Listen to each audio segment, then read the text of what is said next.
चुनाव में जब आप रामपुर से जिस सीट से लड़ रहे हैं वो सीट शुरू से ही कांग्रेस की रही है, तो आपको क्या लगता है कि बीजेपी की जो है इस सीट पे जो आप लड़ रहे हैं बीजेपी की तरफ से, तो क्या ये मुमकिन है कि बीजेपी को इस सीट से लड़ना चाहिए? क्या वो जीत हो पाएगी? वहाँ पर ट्रेडिशनली जैसे मैंने कहा कांग्रेस का गढ़ है। राय साहब मुख्यमंत्री थे, पूर्व मुख्यमंत्री थे, सीधा सीधा उनसे मुकाबला था तो उनका स्टेचर बहुत बड़ा था, मेरा छोटा था और वो 6 बार मुख्यमंत्री रहे। फिर भी हम बिल्कुल थोड़े थोड़े से हारे। इसका मतलब ये था कि लोगों ने हमको नकारा नहीं है। हिमाचल में अभी जो जैसे प्रॉब्लम्स चल रही है, कोई भी दिक्कत आ रही है, लोगों को क्या परेशानी आ रही है, उनके लिए क्या फ्यूचर प्लानिंग्स आपकी जो है पक्ष की तरफ से क्या है? सरकार आफ्टर ऑल किस लिए चाहिए होती है? Number 1 law and order, number 2 roads, infrastructure, education, health, ये सारी बातें हम लेके चले हुए हैं। जी।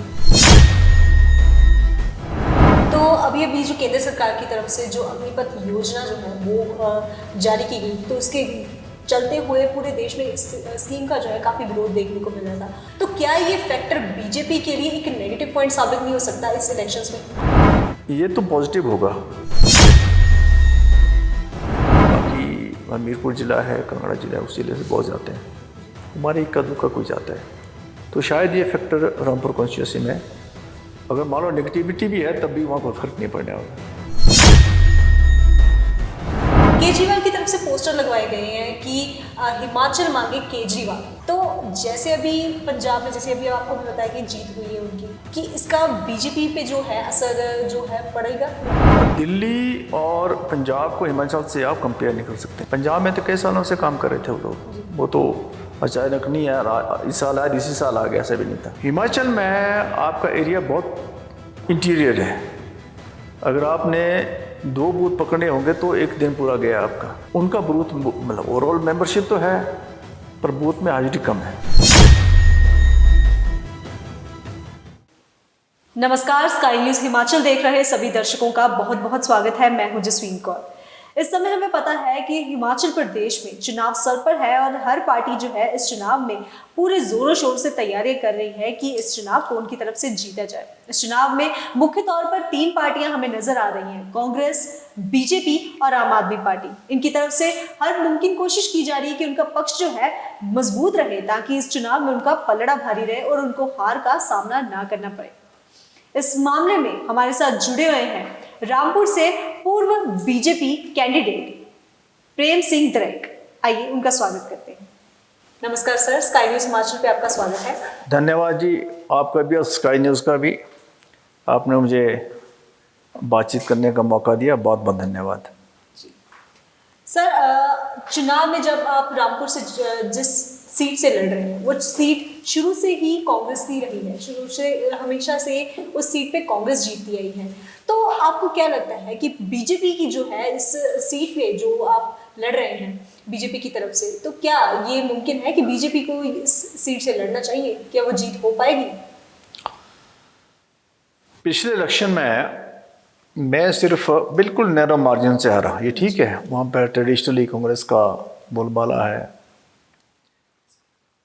मैं केवल 2,500-3,000 वोट से हारा,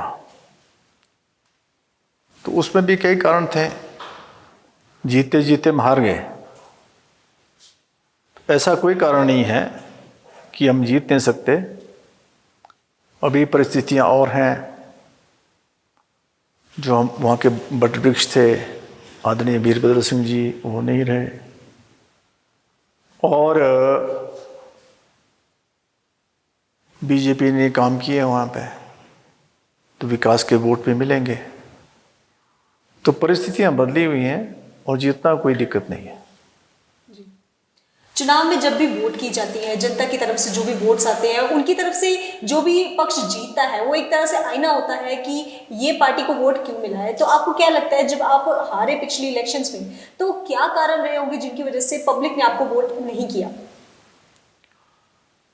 वहाँ पर ट्रेडिशनली जैसे मैंने कहा कांग्रेस का गढ़ है। राय साहब मुख्यमंत्री थे, पूर्व मुख्यमंत्री थे, सीधा सीधा उनसे मुकाबला था तो उनका स्टेचर बहुत बड़ा था, मेरा छोटा था, और नेचुरली उन्होंने वहाँ काम भी किए, मुख्यमंत्री, और वो 6 बार मुख्यमंत्री रहे, इतना बड़ा उनका स्टेचर था। फिर भी हम बिल्कुल थोड़े थोड़े से हारे। इसका मतलब ये था कि लोगों ने हमको नकारा नहीं है उस हिसाब से। वहाँ पे तो सिक्योरिटी बचाना बड़ी बात है। हम तो बीजेपी आज तक कभी जीती नहीं वहाँ से। एक बार जनता पार्टी का कैंडिडेट जीता था, जनता पार्टी की लहर में, तो कई बार तो हम सिक्योरिटी नहीं बचा पाए।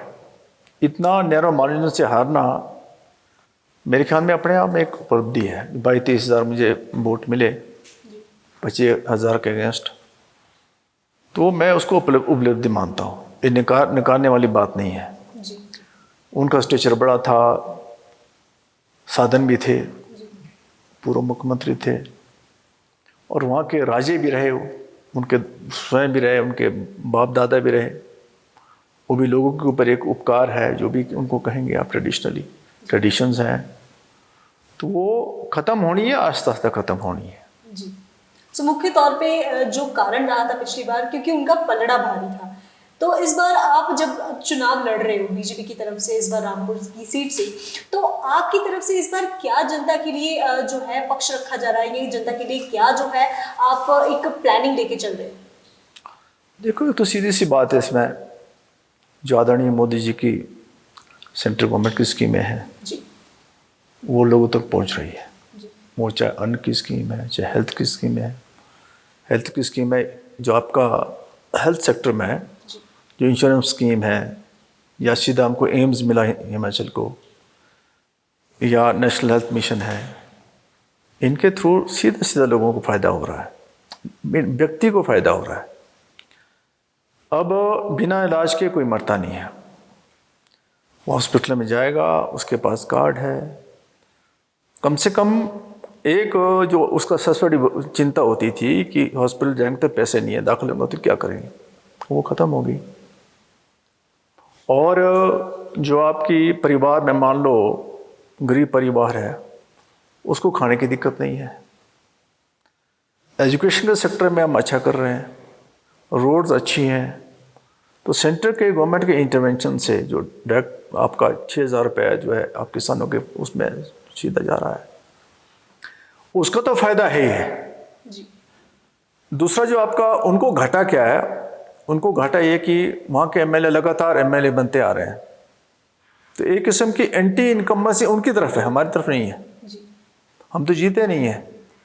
अब काम तो उसने करना है जो जीता है। तो शायद ये सारा कुछ मिला के, और अभी हो सकता है कि ये भी हम कह सकते हैं कि अभी आदरणीय वीरभद्र सिंह भी नहीं है, और भी एक फैक्टर हो सकता है। हालांकि उसमें भी उल्टा भी कह सकते हैं कि अभी सिंपैथी भी हो सकती है। तो सारी बातें हैं। तो लड़ना कोई दिक्कत नहीं है, जीतना भी दिक्कत नहीं है। जी। तो ये तो मुख्य तौर से वो बातें रही जो केंद्र सरकार की तरफ से आ रही हैं, या पिछले जो रीजंस हो सकते हैं वो है।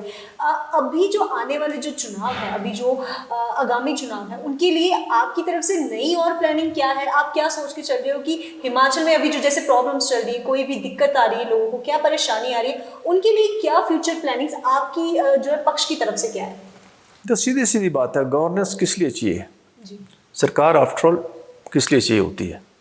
Number 1 law and order, number 2 roads, infrastructure, education, health, ये सारी बातें हम लेके चले हुए हैं।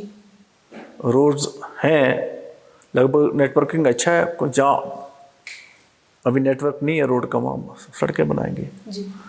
जहाँ आपका हेल्थ का एक्सेस नहीं है, हालांकि सब जगह है, लेकिन उसको अच्छा इम्प्रूवमेंट करेंगे उसके ऊपर। और सबसे बड़ा जो एक बड़ा फैक्टर है जो हिमाचल में रहता है, शायद उसके बारे में कोई बात भी नहीं करता, वो एम्प्लॉयमेंट की है। तो एम्प्लॉयमेंट जनरेशन अभी भी हुई है रामपुर में, और आइंदा हम इसको प्लान लेके चले, क्योंकि हमारे पास वहाँ पर प्रोजेक्ट्स हैं। तो प्रोजेक्ट्स में एम्प्लॉयमेंट मिले, इन बातों को लेकर हम आगे चल रहे हैं। तो अभी जो केंद्र सरकार की तरफ से जो अग्निपथ योजना जो है वो जारी की गई थी, तो उसके चलते हुए पूरे देश में इस स्कीम का जो है काफ़ी विरोध देखने को मिल रहा था और कांग्रेस पार्टी जो है इस स्कीम का बुरी तरह से विरोध कर रही थी। बहुत बड़े लेवल पे इसका प्रदर्शन भी चल रहा था। तो क्या ये जो फैक्टर है, एक ये जो अग्निपथ योजना की जो स्कीम है, क्योंकि मोदी जी जो है बीजेपी से साथ जुड़े हुए हैं, तो क्या ये फैक्टर बीजेपी के लिए एक नेगेटिव पॉइंट साबित नहीं हो सकता इस इलेक्शंस में?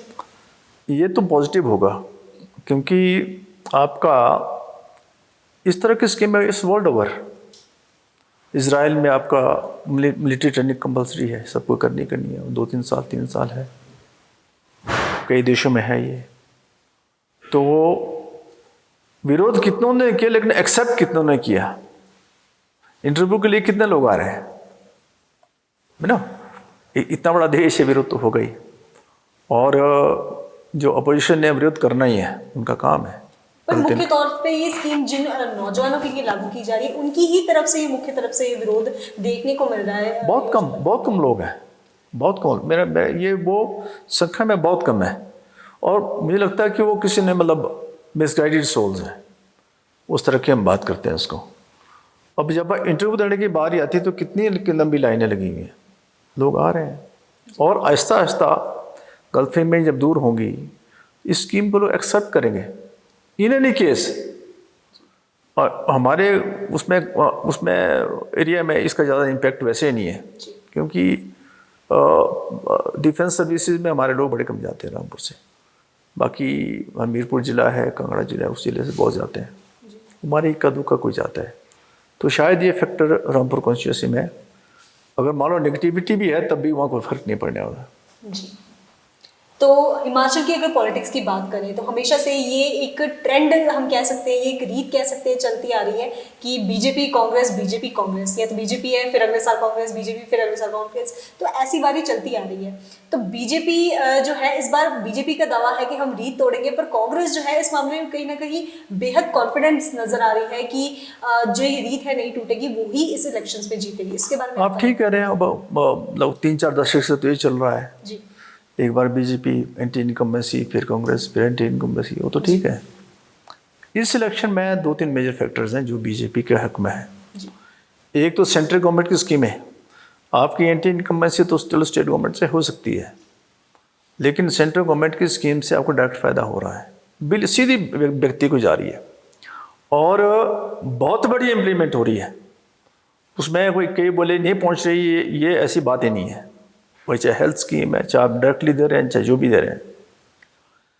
जो दूसरा बड़ा फैक्टर है आपका, कोई मेजर कंट्रोवर्सी इस गवर्नमेंट के खिलाफ नहीं है। बहुत बड़ा कई बार होता है कि भाई वो बात है, ये बात है, लॉ एंड ऑर्डर की प्रॉब्लम होगी, बड़ी कंट्रोवर्सी होगी, करप्शन का मुद्दा आ गया। अभी तो कोई भी मुद्दा नहीं है। तीसरा बड़ा फैक्टर मैं आपको जो जिससे बीजेपी आश्वस्त है, वो है आप पार्टी। आप पार्टी आपको पता है, आप हिमाचल में कोई लड़ने आया नहीं आया मुझे नहीं पता, लेकिन ये बीजेपी को स्पेस ज़रूर देंगे।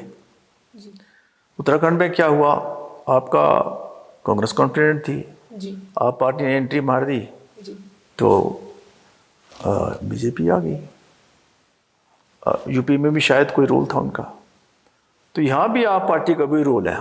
खुद में शायद कुछ करने की स्थिति में वो लोग नहीं है ना, वो कोई किंग मेकर रहेंगे। वो तो बहुत तीसरी पार्टी बोलना उनको बेकार है स्टेज पे। तो शुरू में लग रहा था हवा बना दी थी, लेकिन जब पंजाब में डेवलपमेंट्स हुई, पंजाब में उनके खिलाफ जो बोलेंगे उनका नेगेटिविटी आ गई, उससे जो शुरू में जो हवा बन गई थी वो काफ़ी कम हो गई। लेकिन वो लोग कुछ ना कुछ वोट काटने की स्थिति में तो हैं और वो नुकसान करेंगे कांग्रेस का ही। तो मेरे कहने का मतलब है वो बीजेपी को स्पेस उसे मिलेगा। वो कैसे स्पेस मिलेगा? स्पेस का मतलब है जैसे आप जितने भी वोट लेंगे जी। वो आमतौर पर कांग्रेस को जाने चाहिए थे, लेकिन पड़ेंगे उनको। तो जो मार्जिन ज़्यादा होना था, जीत की तरफ जा रहे थे वो लोग, नाराज लोग जो उनके तरफ वोट देने जा रहे थे वो जाएंगे आप पार्टी को, तो नेचुरली बीजेपी को उसका एडवांटेज मिलेगा। जी। तो आम आदमी पार्टी की तरफ से अगर बात चल रही है तो आम आदमी पार्टी की तरफ से हिमाचल में जो है एक कह लो कैंपेन कर रहे हैं। वो हर जगह पे एक केजरीवाल की तरफ से पोस्टर लगवाए गए हैं कि हिमाचल मांगे केजरीवाल। तो ये हर तरफ से उनकी तरफ से एक कोशिश है। तो जैसे अभी पंजाब में, जैसे अभी आपको भी बताया कि जीत हुई है, उनकी बहुमत से जीत हुई है, तो दिख रहा है जाहिर, जैसे अभी आपने बताया कि उनकी तरफ से कोई कोशिशें इतनी नहीं दिख रही कि जो यहाँ पे असर डाल सके, पर फिर भी उनकी तरफ से जो जीतोड़ कोशिशें कर रही हैं वो, तो जाहिर सी बात है, आपने बताया कि वो कांग्रेस वगैरह पर ही असर पड़ेगा। पर फिर भी कोई 1% चांस हो कि इसका बीजेपी पे जो है असर जो है पड़ेगा या नहीं? बीजेपी में कम पड़ेगा, बहुत कम पड़ेगा। देखो मैं आपको बता रहा हूँ, आप कह रहे हैं कि दिल्ली और पंजाब को हिमाचल से आप कंपेयर नहीं कर सकते। दिल्ली को तो वैसे नहीं कर सकते। पंजाब में तो कई सालों से काम कर रहे थे वो लोग, वो तो अचानक नहीं है, इस साल आया इसी साल आ गया, ऐसा भी नहीं था। हिमाचल में आपका एरिया बहुत इंटीरियर है। अगर आपने 2 बूथ पकड़ने होंगे तो 1 दिन पूरा गया आपका। ठीक है, महीने क्या हुए, महीने हुए कि आपके इलेक्शन बूथ लड़े जाएगा, आपका बूथ पे आपके हाजिरी चाहिए, बूथ पे प्रेजेंस चाहिए। तो उनका बूथ मतलब ओवरऑल मेंबरशिप तो है पर बूथ में हाजिरी कम है। तो जो उनका आने के चांसेस बड़े कम है। जी, बहुत बहुत धन्यवाद सर हमारे साथ जानकारी शामिल। Thank you. तो ये थे हमारे साथ रामपुर से बीजेपी कैंडिडेट प्रेम सिंह द्रेग। तो इनके साथ बातचीत करके हमें जो है इनकी जो पक्ष की तरफ से है बातें हमारे साथ जो है सामने आई हैं। तो देखना होगा अब जो इलेक्शंस होते हैं हिमाचल में, उनमें क्या रिजल्ट निकल के आता है, उनमें क्या है बीजेपी की सीट रामपुर से इनकी पक्की होती है या नहीं। कैमरामैन परवीन के साथ मैं जसवीन कौर, स्काई न्यूज़ हिमाचल से शिमला।